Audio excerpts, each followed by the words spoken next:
দৃষ্টি প্রতিবন্ধীহীন হওয়া সত্ত্বেও স্বাভাবিকভাবে মুরগিকে খাবার দিচ্ছেন আব্দুল গফুর। দেখে মনে হচ্ছে সুস্থ স্বাভাবিক একজন মানুষ তার নিজের দৈনন্দিন কর্মে ব্যস্ত, কিন্তু আব্দুল গফুর একজন দৃষ্টি প্রতিবন্ধী। সবাই যেখানে সুযোগকে কাজে লাগিয়ে ভিক্ষাবৃত্তি বা সাহায্যের আশায় হাত পাতেন, সেখানে সবকিছুকে পাশ কাটিয়ে এগিয়ে চলছে আব্দুল গফুর। অদম্য ইচ্ছাশক্তি ও পরিশ্রমে অন্ধত্বকে বৃদ্ধাঙ্গুলি দেখিয়ে হয়েছেন সফল খামারি। আসলে গফুর ভাই করে দেখিয়েছেন শারীরিক প্রতিবন্ধকতা কোনো প্রতিবন্ধকতা নয়। উনি অনেক ছোট থেকেই শারীরিকভাবে অসুস্থ, কিন্তু উনি মনোবলের দিক থেকে অনেক এগিয়ে আছেন। গফুর ভাই হাঁস মুরগির চাষ করেন না, উনি অনেকটা সাহসের চাষ করেন। টাঙ্গাইলের ঘাটাইল উপজেলার ধলাপাড়া ইউনিয়নের বাসিন্দা আব্দুল গফুর মাত্র ৯ বছর বয়সে টাইফয়েড জ্বরে আক্রান্ত হয়ে চিরতরে হারান দুই চোখের আলো। সেই থেকেই শুরু হয় তার নতুন এক জীবন যুদ্ধ, কিন্তু শারীরিক প্রতিবন্ধকতা তাকে দমাতে পারেনি। ওয়ালটন টেলিভিশন মাত্র ২৫,৪৯০ টাকায় পাচ্ছেন গুগল টিভি। অসাধারণ মানসিক দৃঢ়তা আর অদম্য ইচ্ছাশক্তির মাধ্যমে তিনি গড়ে তুলেছেন একটি সফল মুরগির খামার। ছোটবেলা থেকে বাচ্চা খেলায় টাইফয়েড জ্বর করছাল, ডাক্তার বলে কত হালে নিয়ে চিকিৎসা দিলাম। ওই টাইফয়েড জ্বরে ওটা আর চোখটা আর নষ্ট হয়ে গেছে, পুরকার ব্যবসা এটা করবার নাইছে। তাতে মোটামুটি এলাকায় ও করে খাদ্য দেয়, পানি দেয়, ওষুধপাতি যা নাগের দরকার হয় হ্যাঁ না নে ওই চালায়।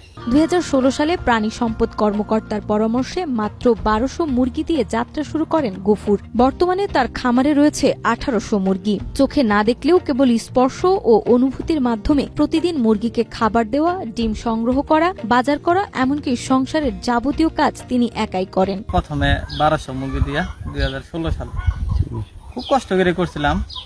ওই সময় থেকে আস্তে আস্তে আস্তে আস্তে মানে একটু প্রথমে আবার তারপরে কিছুদিন পরে একটু লসও খাইছিলাম। লস খাওয়ার পরে আবার ওটা লাগাতার ধরিয়ে আসছিলাম। তারপরে এখন আবার শুরু করলাম। লাভবান অথবা হতে পারি নাই, বাবা মা আছে কারণে খরচাপাতি করে খাওয়া দাওয়া চললে মোটামুটি আর কি চলি আর কি, মানে কেউ দ্বারে যাইতে হয় না।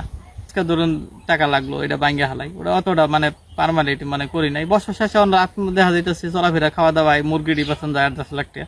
২০১৬ সাল থেকে শুরু করছে যে আমি কোনো লোক নেই, আমি একাই করি। শুধু খামারি নয়, গফুর সংসার চালান নিজের পরিশ্রমে। অতীতে বাবার সঙ্গে কৃষিকাজে যুক্ত ছিলেন তিনি। সেই অভিজ্ঞতায় তাকে আত্মনির্ভরশীল হতে শিখিয়েছে। তার এই সাফল্যে এলাকাবাসীও গর্বিত। সেই সাথে গফুর ও তার পরিবার মনে করেন সরকারি সহযোগিতা পেলে তার এই পথ চলা আরো সুদূর প্রসারী হবে। সুযোগ সুবিধা পাই তাহলে আমি অথবা নিব, অথবা আমি এরা যাই না সুযোগ সুবিধা যদি আমার দেয় তাহলে আমি নিব, যদি আমি একটু ভবিষ্যতে আগাইতে পারি। সরকারি টানে অনুদান করে দেয় নাই, পায় নাই। যদি সরকারিভাবে টানে আমাকে কিছু অনুদান দেয়, ওষুধপাতি, ভ্যাকসিন ট্যাকসিন আবি যাবি, যদি সরকার টানে একটু সাহায্য করে আমাকে তাহলে একটু উপকার হয়। সরকারের কাছে মানে এটাই চাওয়া বা এটাই আবেদন যে সরকার যেহেতু ওনার একটু সহযোগিতা করলে আর কি একটু ভালোভাবে পরিচালনা করতে পারত।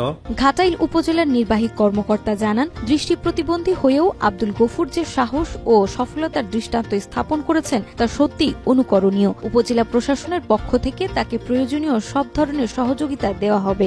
উনি তার জীবনের সকল প্রতিবন্ধকতাকে পেরিয়েও কিন্তু ইতিমধ্যে সে ১৮০০ মুরগির একটা লেয়ার খামার তৈরি করেছে এবং সেখান থেকে সে ভালো একটা সফলভাবে উদ্যোক্তা হিসেবে প্রতিষ্ঠিত হয়েছে। আমরা এই ধরনের যারা উদ্যোক্তা আছে তাদেরকে আমরা রাষ্ট্রের পক্ষ থেকে, উপজেলা প্রশাসনের পক্ষ থেকে যদি তারা সেই ব্যক্তি মনে করে যে আসলে আমরা তাদেরকে সহযোগিতা করার সুযোগ রয়েছে, এই মর্মে যদি আমাদের দৃষ্টি আকর্ষণ করা হয়, নিঃসন্দেহে উপজেলা প্রশাসক তার সহযোগিতার জন্য প্রস্তুত আছে। আব্দুল গফুরের গল্প কেবল একজন দৃষ্টিহীনের সাফল্যই নয়, এটি এক জীবনযোদ্ধার প্রেরণার গল্প। সঠিক দিক নির্দেশনা ও সহায়তা পেলে গফুরের এই খামার হতে পারে আরো বড় কিছু। তার জীবন প্রবাহ অনুপ্রাণিত করবে সমাজের হাজারো মানুষকে প্রতিবন্ধকতার দেওয়াল পেরিয়ে সামনে এগিয়ে যাওয়ার জন্য। নাজমা, মাই টিভি।